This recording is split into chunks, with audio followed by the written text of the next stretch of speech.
Everyone, আমি Asima daily blogging channel আবার একটি নতুন ভিডিওতে জানাই আপনাদের সকলকে আবার একবার স্বাগত। আশা করবো আপনারা সকলে বেশ ভালো আছেন, সুস্থ আছেন, যে যেখানে আছেন। আমরাও ভালো আছি, সুস্থ আছি। আজকে আজকে কোনো ব্লগ নিয়ে আসিনি। আজকে আবারও একটা রেসিপি আমি আপনাদের সঙ্গে শেয়ার করতে চলেছি। সেটা হলো, আজকে যেহেতু বৃহস্পতিবার, থার্সডে, আর আজকে হয়ে গেল আপনার মনে হয় 12 তারিখ, 12ই ডিসেম্বর। তো আমি আজকে আপনাদের সঙ্গে একটা রেসিপি শেয়ার করব। সেটা হলো আজকে হিঙের কচুরি শেয়ার করব। তো চলুন ঝটপট আগে হিঙের কচুরিটা রেডি করে আপনাদের সঙ্গে শেয়ার করি। আর আর আজকে হিঙের কচুরিটা আমি পনিরের তরকারি দিয়ে সার্ভ করব। তো চলুন হিঙের কচুরিটা কিভাবে করছি সবটুকু আপনাদের সঙ্গে শেয়ার করব। পুরো ব্লগটাকে মানে পুরো রেসিপিটাকে আপনারা স্কিপ না করে দেখবেন, শুরু থেকে শেষ পর্যন্ত আমি কিন্তু অনেকগুলো টিপস শেয়ার করব, যাতে কচুরিটা খেতেও খুব ভালো লাগে। আর এই শীতের ঠান্ডায় জানেন তো, ভাজা ভুজি কচুরি জাতীয় বেশ ভালো লাগে। তাই চলুন বকবক না করে আপনার সঙ্গে রেসিপিটাতে চলে যায় আর রেসিপিটা শেয়ার করি। তো কচুরি করার জন্য আমার আগে যে আটার ব্যাটারটা লাগবে, মানে যে মন্ডটা তৈরি করবো, তার জন্য আমি এখানে প্রায় 300 গ্রামের মতো নিয়ে নিয়েছি ময়দা। আর ময়দাতে আমি এখানে দিয়েছি টেস্ট অ্যাকর্ডিং অল্প করে নুন দিয়েছি, চিনি, আর দিয়েছি আমি কিছু কম 1 চামচের মতন ঘি। তো এই সমস্ত জিনিসগুলো আমি এখানে দিয়ে দেবো। আমি এখানে ঘিটা দিয়ে দিয়েছি। তো আমি কিন্তু সমস্ত চামচটা ফাঁকা করে কিন্তু এখানে ঘিটা দিয়ে দিয়েছি। এবার আমি যেটা দেবো সেটা হলো নুন আর চিনি। খুব শক্ত না আবার খুব নরম না, এইভাবে আমি একটা ডো তৈরি করে নেবো। এবারে দেবো আমি এর মধ্যে কিছুটা সাদা তেল বা রাইস অয়েল। আমি এখন রাইস অয়েল ইউজ করছি, আপনারা যেটা বাড়িতে রেগুলার ইউজ করেন সেই তেলটাই দেবেন। এই হয়ে গেল। বেশ, এটা দিয়ে আমি খুব ভালো করে এগুলো ময়ামটা আগে ভালো করে মাখিয়ে নেবো। এর মধ্যে আমি ঘিটা দিচ্ছি খুব সুন্দর একটা মুচমুচে ময়ামটা তৈরি হওয়ার জন্য। আপনারা চাইলে কিন্তু অবশ্যই ঘিটা অ্যাভয়েড করতে পারেন, শুধুমাত্র তেলটা দিতে পারেন। আর আমি এখানে 300 গ্রাম নিয়েছি, আপনারা আপনাদের প্রয়োজন মতো নিয়ে নেবেন ময়দাটা। তো আমি এভাবে খুব ভালো করে ময়ামটা মাখিয়ে নেবো একটু একটু করে আস্তে আস্তে, যাতে খুব সুন্দর করে ময়ামটা তৈরি হয়ে যায়।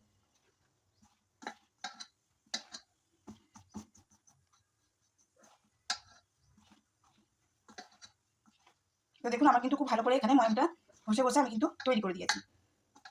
দেখুন এইভাবে যখন ধরছি কিন্তু একটা ডেলা হয়ে যাচ্ছে, মানে আমার ময়ামটা একদম অ্যাকুরেট হয়েছে। তো চলুন আমি এটাকে অল্প অল্প জল দিয়ে খুব ভালো করে মেখে নেব।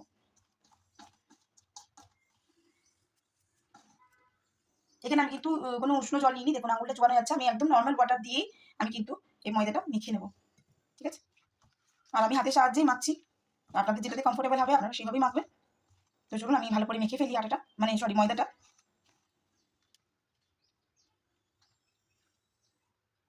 তো দেখা এখানে আমার ময়দাটি মাখা হয়ে গেছে, না তো খুব শক্ত আর না তো খুব নরম করে আমি মেখেছি। এখন এটা আমি রেস্টে দিয়ে দেবো প্রায় 15 মিনিটের মতো। তো চলুন 15 মিনিট রেস্ট হোক, আর ততক্ষণে আমি ভিতরে যেয়ে বললাম আপনাদেরকে আমি আজকে একটা ভাজা মশলা তৈরি করব। আমি এখানে 2 চামচের মতন ধনে নিয়েছি, গোটা ধনে 2 চামচের মতন নিয়েছি, গোটা জিরে, আর আমি এখানে নিয়েছি 2টো লঙ্কা। বাট তোমরা যদি একটু আরো বেশি স্পাইসি বা একটু ঝাল ঝাল চাও, তো অবশ্যই তোমরা লঙ্কার পরিমাণটা বাড়াতে পারো।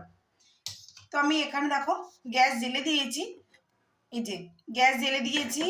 আর আমি এবার এইটা একটু কাঠখোলায় ভেজে নেব, কোনো তেল বা কিছু ছাড়াই, ঠিক আছে? তো চলো আমি এটা একটু ভেজে নিই, তারপরে তোমাদেরকে দেখাচ্ছি আর কি কি করছি। তো দেখো এখান থেকে কিন্তু এটা আমার ভাজা ভাজা হচ্ছে, ভাজা ভাজা হচ্ছে বুঝবি করে এর মধ্যে একটা ফ্লেভার উঠবে, একটা ধনে জিরের একটা গন্ধ উঠতে শুরু করে দিয়েছে। তো আমাকে তাও এভাবে আস্তে আস্তে নেড়ে চেড়ে এই জিনিসটা ভেজে ফেলতে হবে। কিন্তু লঙ্কাটা এখনো ভালো করে মটমটে হয়নি।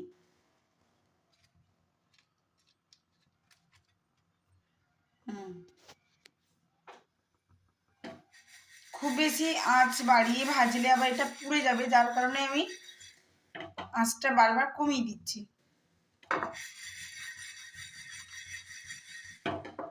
তো এটা একটু হতে সময় দেবো, তারপরে আমি এটাকে ঠান্ডা করে তারপরে আমি ব্লেন্ড করব। তো আমার এটা কাঠখোলাতে ভাজা কমপ্লিট হয়ে গেছে। আমি এবার এটাকে নামিয়ে নেব, কেন যেহেতু প্যানটা হিট হয়ে আছে, তো এটা রাখলে ওভার হিট হয়ে যাবে আর আমার এটা জ্বলে যাবে, যার কারণে আমি এটা একটা বাটির মধ্যে প্লেটের মধ্যে আজারে নিলাম। এবার এটা একটু হাঁটু, এক্ষেত্রে আপনারা বিউলি ডালও ইউজ করতে পারেন। আমি এখানে ছাতু ইউজ করেছি। আর ছাতুটা আমি আগে একটু কাঠখোলাতে ভেজে নেব।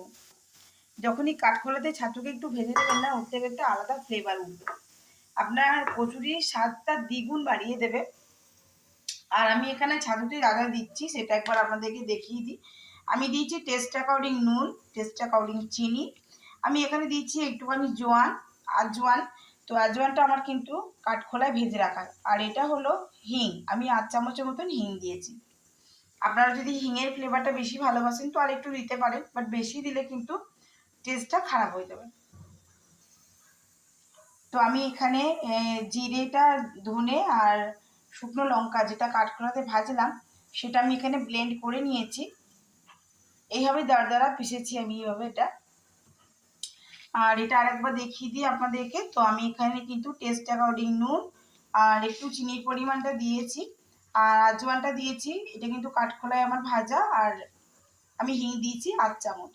এটা যদি আপনারা বেশি ভালোবাসেন তো একটু বেশি দিতে পারেন, বাট খুব বেশি দিলে কিন্তু টেস্টটা খারাপ হয়ে যাবে। তো চলুন, আমি এখানে এটা আবার ভাজতে দিয়ে দিয়েছি। এটা একটু ভালো করে ভাজাটা হয়ে যাক। সবসময় ছাতু একটু ভেজে নেবেন, দেখবেন ওর টেস্টটা কিন্তু সত্যিই দ্বিগুণ বেড়ে যায়। বাড়িতে একবার ট্রাই করে দেখবেন এই রেসিপিটা, তারপর কেমন লাগলো এটা আমার সঙ্গে অবশ্যই শেয়ার করবেন। যদি আমার ভিডিওটি আপনি প্রথমবার দেখছেন তাহলে আমার চ্যানেলটি একটু সাবস্ক্রাইব করে নেবেন, আর যদি ফেসবুক চ্যানেল থেকে দেখছেন তো আমার ফেসবুক পেজটা একটু ফলো করে নেবেন। তো দেখুন আমি কিন্তু ছাতুটা একটু হালকা নেড়ে নিচ্ছি। হালকা নাড়াচাড়া করলে কিন্তু এর থেকে একটা সুন্দর ফ্লেভার আপনার উঠবে।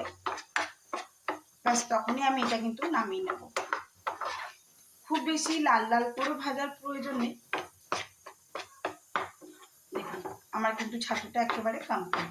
আমি এবার গ্যাসটা অফ করে দেবো আর ওভেনটা নামিয়ে নেব। তো এখানে আমার ছাতুটা আমি দেখুন বাটির মধ্যে নিয়ে নিয়েছি। এবার যে সমস্ত জিনিসগুলো ছিল এগুলো সমস্ত আমি এর মধ্যে দিয়ে দেবো। দিয়ে দেওয়ার পরে আমি এখানে দিয়ে দেবো আপনার 1 চামচের মতন এই যে ভাজা মশলাটা আমি তৈরি করেছি, সেই ভাজা মশলাটা এখানে দিয়ে দিলাম। এবার আমি দিয়ে দেবো এর মধ্যে সরিষার তেল। আমি এখানে সর্ষের তেলটা খুব অল্প করে দিয়েছি, আপনারা দেখতেই পাচ্ছেন। এবার আমি সবকটাকে একসঙ্গে ভালো করে মিশিয়ে নেব, আর ছিটে ফোটা জল দিয়ে আমি এটাকে ভালো করে মেখে নেব।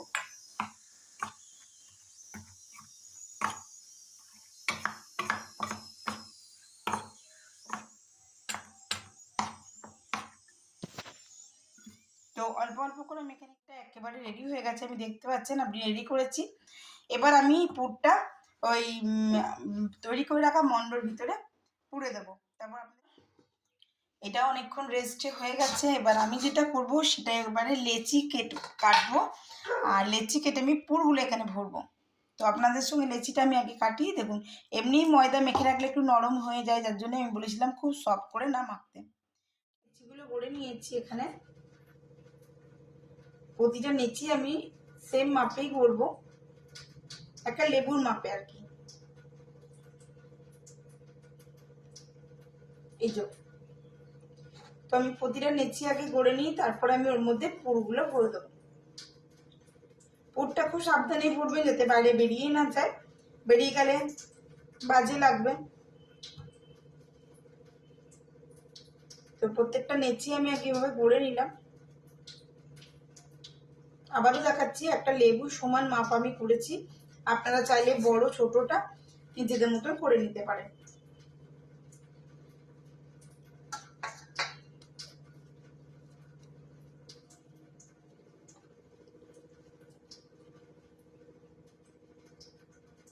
তো আমি এইভাবে সমস্ত এগুলো গড়ে নেব, আর হাতের 2 তালুর সাহায্যে আমি এরকম করে গোল গোল করে নিলাম। এটা গোল গোল করার পর আমি এর মধ্যে একটু স্পেস তৈরি করব, যার মধ্যে আমি এই পুরটা যেটা আমি তৈরি করে রেখেছিলাম ছাতু আর হিং দিয়ে, সেটা আমি এখানে ভরে দেবো। দেখুন খুব বেশি করে দেবো না যাতে বেরিয়ে না যায়। মুখটা আমি খুব ভালো করে সিল করে দিলাম।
যথেষ্ট পরিমাণে গরম হয়ে গেছে, দেখতেই পাচ্ছেন। আমি লুচি কয়েকটা ভাজার জন্য একবারে বেড়ে নিয়েছি। আমি এখানে 6টা মতন লুচি ভাজবো। দেখতে পাচ্ছেন আমার লুচিগুলো কিন্তু মানে নিজের কচুরিগুলো খুব ভালো করে উপর থেকে নিজের থেকে এটা উপর দিকে উঠে চলে আসবে। তার মানে আমার টোটালটাই কিন্তু একদম পারফেক্ট হয়েছে, তাই লুচিগুলো ফুলে উপর দিকে চলে এসছে। তো এইভাবে আমি ধীরে ধীরে সমস্ত লুচিগুলোই ভেজে নেব।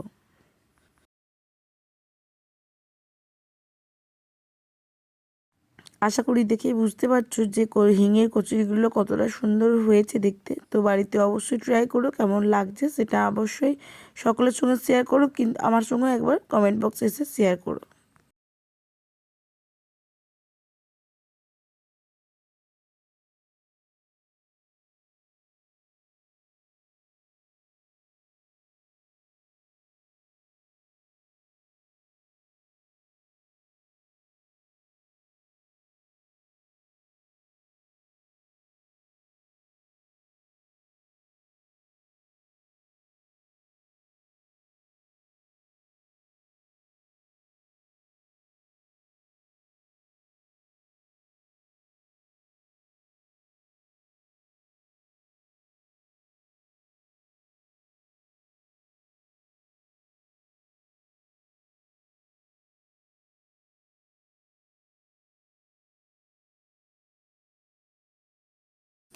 তো এখানে 6টা মতন লুচি আমি ভেজে নিয়েছি। দেখতেই পাচ্ছেন আমি এখানে 6টা লুচি ভেজেছি। আর লুচির সঙ্গে আমি আজকে সার্ভ করব নারকোল দিয়ে ছোলার ডাল।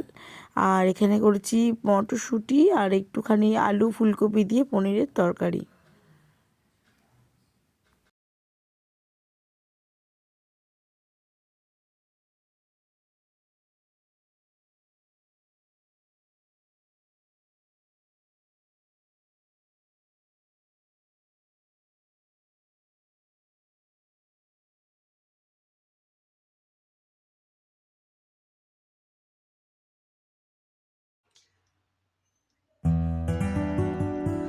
তো দেখতেই পাচ্ছেন আমার এখানে কিন্তু একদম গরম গরম হিঙের কচুরি রেডি হয়ে গেছে। আপনারা বাড়িতে ঝটপট বানিয়ে ফেলুন। আর কেমন লাগছে আপনারা আপনাদের কোনো ইচ্ছে মতো চিকেন কষা দিয়ে এটা খেতে পারেন। আমি আজকে নিরামিষের দিনে তাই আমি আজকে পনির দিয়ে করেছি। আপনারা চিকেন কষার সঙ্গে খেতে পারেন, ডাল মাখনির সঙ্গে খেতে পারেন, বেশ ভালো লাগবে। তো আজকের মতন এইটুকুই ভিডিওতে। আবার কি নতুন ভিডিওতে নতুন ব্লগে আপনার সঙ্গে দেখা হচ্ছে। ততক্ষণের জন্য বিদায়। ভালো থাকবেন, সুস্থ থাকবেন। টাটা। কেমন হয়েছে আমাকে খেয়ে বলুন।